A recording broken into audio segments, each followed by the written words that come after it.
Chapter 11 Bellator City, Jakku, Anchorite Ridge.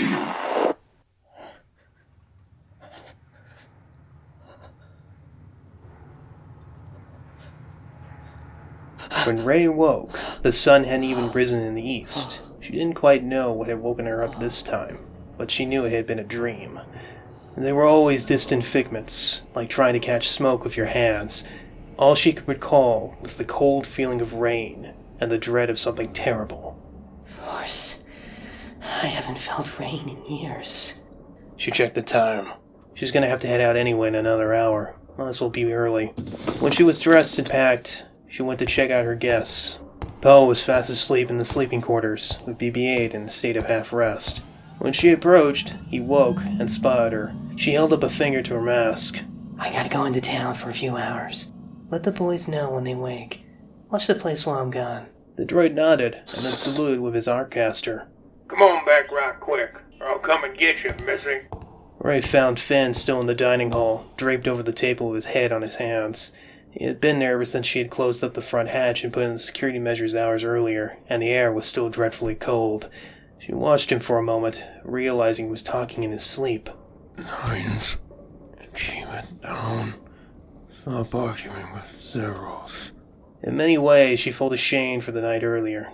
Yes, Finn was equally as responsible as her, but she shook her head.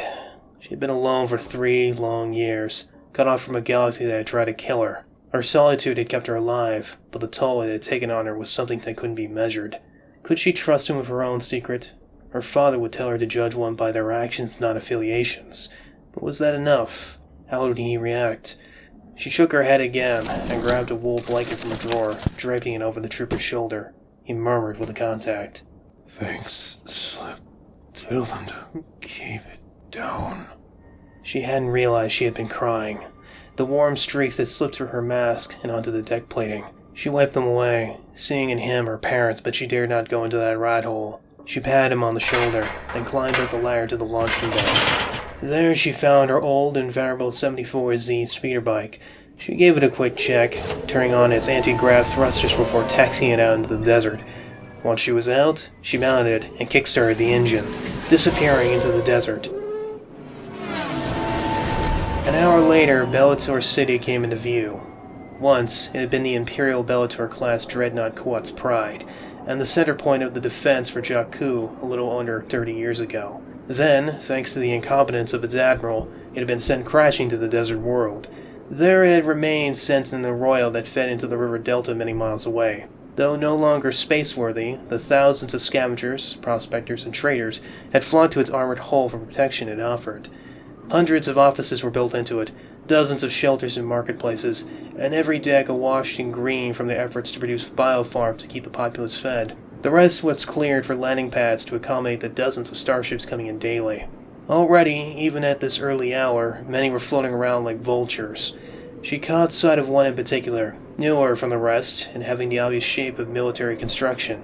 A minute after being granted clearance and landing, she spotted white figures coming from its hold, and after pulling out her binoculars, confirmed her suspicions. She was starting to get worried as her eyes rose to the ship's bridge, now a town hall. How much was her employer's confidentiality worth, especially in these trying times? She tightly secured her mask and rode down the hill. Militia halted her at the main entrance, the security tower locking up her bike as they requested clearance from the city. A few minutes later, a sweeping bridge extended across the arroyo, and she quickly made her way across. Home sweet home. Already, countless shops and bazaars were opening with the city's denizens milling about in their late morning shop. However, there wasn't any cheer in them, and she suspected that word of their visitors' arrival had trickled down to them. They didn't like armed outsiders, not since the pirate gang Kanja Club had terrorized them 3 years earlier. What had happened to those brigands was why so many kept their distance from Ray, and it made her stand out like a sore thumb. You could always count on the desperate to be afraid. As she made her way up to the main elevator lobby and up, she listened to the general murmur of the rumor mill. Every settlement had been visited by stormtroopers, looking for a new Republic pilot, a droid, and a deserter. It made her wonder why they had picked the biggest settlement for last, and she cursed herself for the jinx as the door opened, and she came face to face with a First-Order officer. Oh, Isaac. I heard something. He was a lot younger than she had expected, his face belonging to a boy but his eyes to a man. And of course, he was a Pantoran, not a human. His blue and yellow face wrinkled as he snorted, "Out of the way, Tuscan!" He and his bodyguard detail brushed past her and into the elevator, squeezing her out as she watched them descend. He didn't tell them. She whispered and made her way across the deck to the final service elevator that took her directly to the bridge. The air grew hot and loud, the shuffling and hissing of a dozen mechanics at their work, and the roaring of the room's failing climate control system. Well now, what do we have here? Let me guess. Someone stole your sweet roll. Ha ha, very funny. The guards directed her aft, and there in his office she found her boss waiting for her. Constable Zuvio reared his massive bulbous eyes at her from beneath his hat, the Kuzio's voice distorted by his rebriever. Good, you're here. We need to talk. Now. As she walked in, the blast doors closed and locked behind her, and Zuvio slammed his mechanical hand into the desk. You mind explaining to me why I just lied to a bunch of imps about those two you pulled out of the desert? Ray crossed her arms, unfazed. I don't know. Why did you? He jutted a finger at her. Don't play smart with me, Missy. I was half tempted to collect a bounty on you after what you pulled. Are you going to threaten me with your foot again? I have the right to, lunkhead. I ought to kick your ear all the way back to Tatooine. Good. I've been meaning to get off this planet for years now. You are lucky you've proven useful to me. Otherwise, I'd be hanging a vacancy sign around your neck. You realize how much danger you put me and the rest of this operation in? Would it make you feel better that I had no idea they'd come looking? No, that just makes you even more of a lunkhead.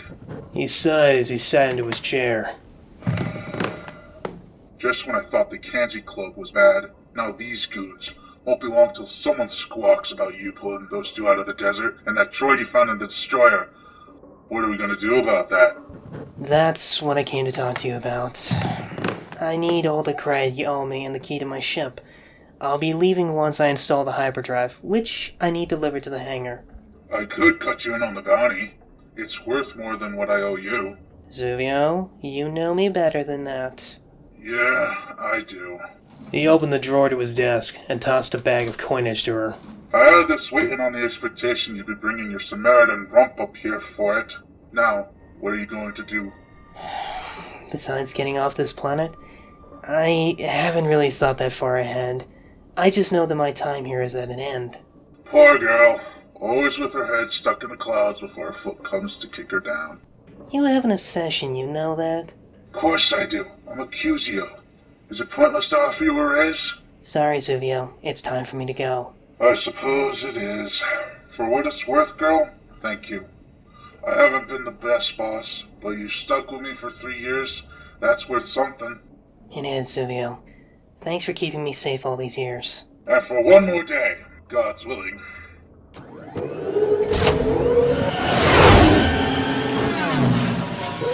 With her business concluded, and a few other things purchased and loaded, Ray made the return trip home. Unfortunately, the engine broke down 10 minutes out with a blaze of smoke. Oh no, you don't! This is the third time you've done this to me! She cursed as she hopped off the bike, and emphasized her point by kicking the engine compartment before slumping to the ground with a groan. She looked sideways at it and muttered, You know, come tomorrow, I'm gonna toss you into a ditch and set you on fire. Serves you right for stranding me out here again. The bike groaned at that, and she sighed, looking skyward. It was noon, and a clear overcast, but that could change just with the swell of the wind. She considered just walking it home, but 10 minutes on the bike could translate to easily an hour on foot. She figured she could get it halfway operational before then, so she pulled out her toolkit from her saddlebag and slid underneath the bike. Plenty of time to fix the bike. Plenty of time to find a way off-world and hope we don't get shot by stormtroopers or get betrayed by some greedy scooter. Oh yeah, plenty of time to... Upon opening the fuel line, she got blasted by smoke and soot. She hadn't been wearing her mask, and everything aside from her goggled eyes were coated black. A disgusted hiss passed through her teeth, but she sighed exhaustedly at it all. Yeah, life's not fair. Just one more thing to get used to. A few minutes later, she found her problem with the alternator line connected to the battery in the starter. It wasn't something particularly difficult to fix, but it was getting to them that was going to be a problem. What all-powerful hermit being did I take off to get my sorry excuse for luck? In my experience, there is no such thing as luck. She pushed herself out and found Finn looking down at her. He was wearing a poncho and a shemagh wrapped around his head, and she could see his rifle hidden beneath his clothes. funny you of all people should be saying that. Wait, what are you doing out here? Patrolling. And waiting for you, I suppose. Hold on, how long have you been out here? An hour, give or take. The droid told me where you went, and I tracked you to this general direction. And besides, I needed someplace to think. That's pretty impressive, actually. What are you thinking about exactly? Me. Need a hand with the bike? You know anything about engines? No, but I know electronics. Field repairs on my armor. Okay, well, just hand me stuff until I need another set of hands. Give me that Hydro spanner. A minute passed as she told away, conscious that Finn was looking at her. After a while, she asked, Are you okay? You remind me of a friend. He used to tinker like you. She could tell by the tone of his voice what had happened to his friend, but she didn't push it. Thanks. Was he as charming and down on his luck as me? A little, yes. We called him Slip because he always used to trip on the training ground. But he was someone I could always trust. You didn't trust anyone else? I trusted them with my life, but there were some things I could never tell nines or zeros, especially not zeros. Slip just had a way of understanding in ways no one else could. I wish I had done more for him. I wish I could have met him. Well, maybe not, considering you guys probably would have shot at me or something. Hand me the compressor. No, that's the driver lance. They do the same thing. I don't understand why you have both. No. The compressor and the driver lance are two very different things for two different jobs. It's like comparing— If you so much as mention Musha or Bloom Fruit, I will throw them out into the desert. He warned, holding up the two tools. She glared at him with her hands on her hips before she grinned. Let me guess. Slip used to use the compressor instead of the lance? Yes, and it drove me balmy. But if you insist... Thank you very much. And she snatched it from him. Not long after, though, she soon started running to prom.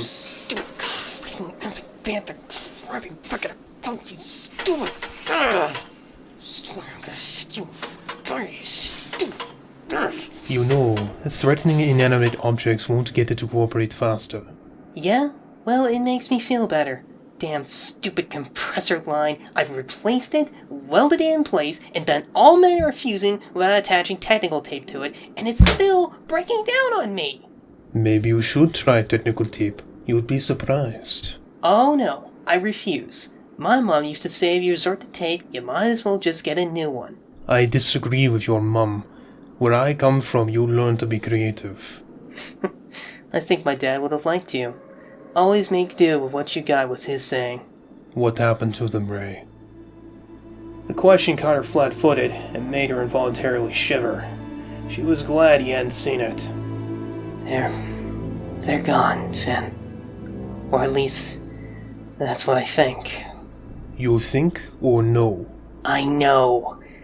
A part of me just knows, back of my mind and all that. It's why I've been stuck here all these years. I know the feeling.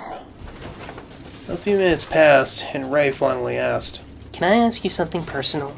Poe said you guys were trained from birth. I don't suppose you got a retirement plan. Not all of us were raised from birth, only the orphans. The veterans from the last war and recruits from the Guard make up most of the rest. As for your question, I don't know. That was never something I really thought about. All I knew is that one day we'd be given spouses with the responsibility to raise children. And what happens to your kids exactly? They would become the next generation of stormtroopers, just like us. What? She pulled herself over to look at him. Do they get a choice in the matter?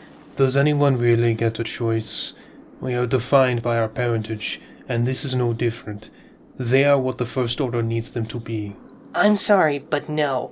That is exactly the excuse the Old Republic gave for using the clones. Everyone deserves the right to choose. The way I heard it, the Republic didn't have a choice. The Confederacy had an army, they didn't. It was either use the clones or be conquered. And you're not wrong, but that still doesn't make it right. The moment you take away people's right to choose their fates, even for a war, you've already lost in the end. Better than living under someone else's flag. Better than my children being slaves. Slaves? You would call service to a higher cause slavery? None of it's not of your own free will. Look at Poe. He serves his government freely. Ray, his reasoning is no different than my own. He is a patriot raised by patriots. And yet you betrayed your own. She pointed her tool at him. All for a man you barely knew for a few minutes. Finn opened his mouth to speak, but found no words to refute with. Finn, I saw your face when you told me why you saved Poe. It's a look I saw on men who had come back from war, full of regret, wondering if what they fought for was right in the end. You wear the same face. I could tell the moment I saw you, though you tried to hide it, one soldier to another. I'm not a soldier, Finn. I never was one. He continued to look at her, his face conveying his silent disbelief. She sighed and pursed her lips. You think I'm lying, that I'm hiding things. And I am. You want to know who I was before I came here? He nodded. And you want to know why we're in this mess to begin with. Yeah. So we both got things we need to tell each other. Let's make a deal then. Tonight, no more secrets. Does that work? If Poe agrees, yes. Oh, I can make him agree if I have to. I have my ways. A bemused smile crossed the trooper's lips, and she laughed. Come on, let's get home already. It took another 10 minutes, and soon Finn had to get underneath the compartment when she needed him to fuse 2 sets of lines and hold down a third. After that, she gave it a test run, and it roared to life. Any chance this bucket of bolts will fall apart on us again? Probably. Come on, hop on. He climbed onto the spear's back seat, his hands wrapped around her middle as she kicked in the throttle. Thank you. For what? For everything, I suppose. Ray smiled at him. You're more than welcome.